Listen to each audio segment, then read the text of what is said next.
There are questions which are asked in SAT which has got nothing to do with use of Desmos. I have three problems. The first one is from statistics, the second one is from percentage, and the third one is from probability. So let's see how to tackle this. Let's start with the first problem, which is given here. A data set has mean of 60 and a standard deviation of 12. Every value in the data set is multiplied by 2 and then 5 is added to each result. What is the new standard deviation? Now, most of the students do not understand how standard deviation works.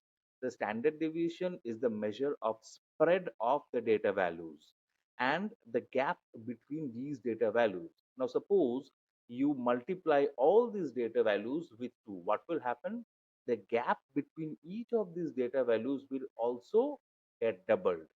Even the spread will also get doubled. So obviously standard deviation, which is 12 here, will also get doubled. So I have 12, I'll multiply it by 2 and I'll get 24. Now the second step, that is, and 5 is added to each result. What happens if I add 5 to each of these data sets, or each of the value of these data sets?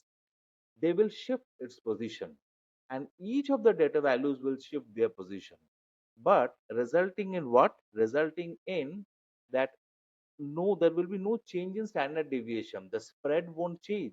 The distance between each of those data values won't change. It will remain same. The whole of the data set will move by 5 units. So there will be no effect of this 5. So the correct answer will be 24. Let us now move to the next problem. Here, this is a percentage problem. A store increases the price of a jacket by 20%. 1 week later, it reduces the new price by 20%. The final price is what percentage of original price? Now, I have seen many students have wrongly misinterpret this and write 100 to be the answer, which is wrong. No, the store increases the price of the jacket by 20%. This 20%, suppose we suppose the price of the jacket is rupees 100, and if I increase the price by 20%, what does it mean? I'll multiply it with 1.2 and that will give me 120. Now if I reduce that price, I have to reduce that price on 120 and not on 100. So on reducing 120 into, since I'm reducing it by 20%, obviously what will it be? Zero point 0.8. So the new price will be 96. So the percentage, the final price is what percentage of original price? It will be 96 divided by 100 into 100, that is 96%. So A will be the correct answer. No use of Desmos. Let's move on to the next problem.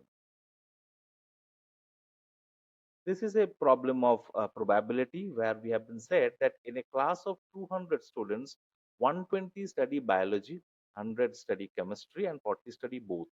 A student is selected at random from those who study biology. What is the probability that this student also studies chemistry?